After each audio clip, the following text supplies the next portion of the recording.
श्यामपुर नाम के गांव में हरि नाम का एक आदमी उसकी पत्नी शीला और उसकी बेटी सुहानी के साथ रहता था। सुहानी 5 साल की थी। उसे संभालने के लिए उसके घर पे उसकी दादी और दादा रहा करते थे। शीला हरि के साथ खेतों में जाकर काम किया करती थी।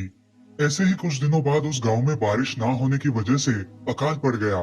गांव के सारे लोग वो गांव छोड़ के कहीं और रहने जाने लगे और हरि भी इसी बात के बारे में सोच रहा था। मैं सोच रहा हूँ कि हमें भी किसी दूसरे गांव जाना चाहिए। कम से कम वहां तो हमारा गुजारा हो पाएगा। हाँ चलेगा। आज नहीं तो कल हमें ये करना ही पड़ेगा। ऐसा सोचकर वो गांव से शहर के लिए निकल पड़ते हैं। शहर आकर वो घर ढूंढने लगते हैं। बहुत ढूंढने के बाद उन्हें एक पुराना घर दिखाई देता है। उस घर का मालिक उन्हें बहुत सस्ते दामों में वो घर किराए पर दे देता है। हरि और उसका परिवार उस पुराने घर में रहने लगते हैं। मगर वो घर कुछ अजीबोगरीब था। ऐसे ही कुछ दिन बीत जाते हैं। हरि और शीला को इस बात की कोई खबर नहीं थी कि वो एक भूतिया घर है। बहुत सालों से उस घर में कोई नहीं रहता था। ऐसे ही एक रात जब सब लोग सो रहे थे,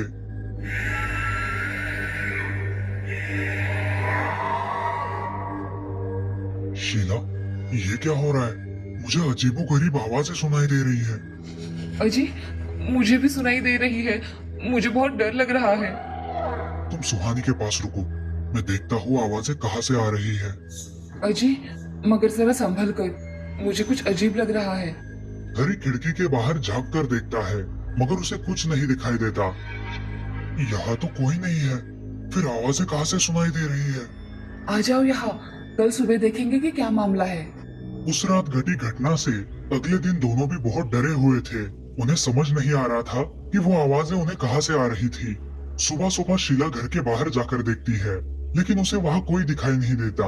वो उसके पड़ोसी कमला के पास जाकर उसके दरवाजे पर दस्तक देती है। कमला दरवाजा खोलती है। क्या हुआ शीला? आज इतने सुबह सुबह आना किया?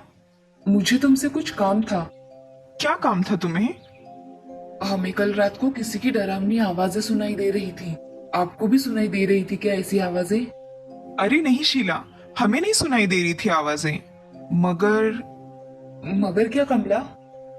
शीला, उस घर में कुछ दिनों पहले एक नया शादीशुदा जोड़ा आया था। उनका हर रोज झगड़ा हुआ करता था और इसीलिए उस आदमी ने उस औरत को मारकर खुद अपने आप को उसी घर में फांसी लगा ली थी। ये तुम क्या कह रही हो कमला? मैं सच कह रही हूँ। अब मैं क्या करूं? यानी कि हमें रात को जो आवाजें आ रही थी वो उन दोनों की थी। हाँ शीला, ये सच है। मगर घर मालिक ने तुम्हें ये बात नहीं बताई? कमला, हमारे पास तो इतने पैसे भी नहीं है कि अभी के अभी हम कोई दूसरा घर किराए पे खरीद सके। क्या करूं मैं? मेरे पास एक उपाय है। मैं एक सिद्ध बाबा को जानती हूँ। तुम दोनों उनके पास जाकर इस समस्या का समाधान पूछो। वह तुम्हारी जरूर मदद करेंगे। कहाँ मिलेंगे ये सिद्ध बाबा? गांव के बाहर उनकी कुटिया है, वहाँ वह रहते हैं। तुम दोनों वहाँ जाकर उनसे मिलकर आओ। धन्यवाद कमला, तुमने मेरी बहुत मदद की है। ऐसा कहकर शीला अपने घर चली जाती है। अजी, मैं क्या कह रही हूँ, हमें उस सिद्ध बाबा के पास जाकर आना चाहिए। मगर क्यों शीला? हमें कल जो आवाजें सुनाई दी, हो सकता है कि वो हमारे मन का वहम हो। शीला अब उसे कमला ने बताई हुई सारी बात बता देती है। अजी, हम आज ही जाकर देखेंगे, जिससे हमें सब पता चलेगा। हाँ हाँ, चलो। अब वो तीनों सिद्ध बाबा के पास चले जाते हैं। प्रणाम बाबा, हम आपके यहाँ बड़ी आस लेकर आए हैं।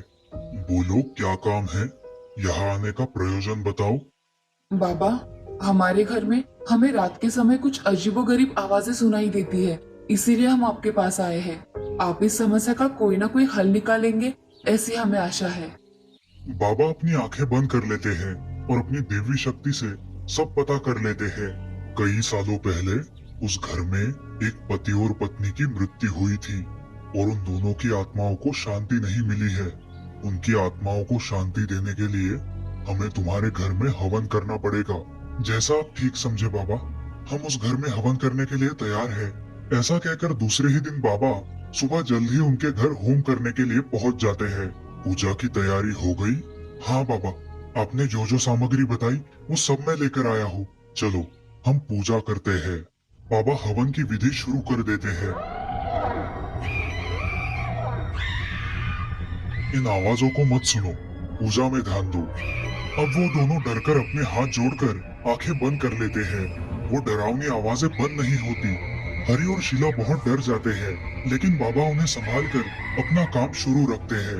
थोड़ी ही देर में उनके सामने बहुत बड़ा धुआं हो जाता है और वो दोनों भूत बाबा के सामने प्रकट हो जाते हैं। बाबा, हमें यहाँ से मुक्त कर दो। हमें बहुत तकलीफ हो रही है। हमें मुक्त कर दो। हाँ, मैं तुम्हें मुक्त कर दूंगा, मगर मेरी एक शर्त है। आज के बाद तुम किसी को भी तकलीफ नहीं दोगे। नहीं बाबा, हमें अब सिर्फ मुक्ति चाहिए। ठीक है, मैं तुम्हें अभी मुक्त करता हूँ। मैं तुम दोनों पर एक भस्म डालूंगा, फिर तुम दोनों मुक्त हो जाओगे। ऐसा कहकर बाबा हाथ में भस्म लेकर मंत्र पठन करना शुरू करते हैं और वो भस्म उनके ऊपर डाल देते हैं। उन दोनों के ऊपर भस्म डालते ही वहाँ बहुत सारा धुआं फैल जाता है और उसी के साथ साथ उन दोनों भूतों को मुक्ति मिल जाती है। शीला और हरि बाबा के पैर पड़कर आशीर्वाद लेते हैं। बेटी, अब यहाँ तुम्हारे परिवार को रहने के लिए कोई धोखा नहीं है। अब तुम यहाँ शांति से रह सकती हो। ऐसा कहकर बाबा वहाँ से चले जाते हैं। अब शीला और हरि को वो डरावनी आवाजें फिर कभी नहीं सुनाई देती और वो अपने परिवार के साथ खुशी खुशी रहने लगते हैं।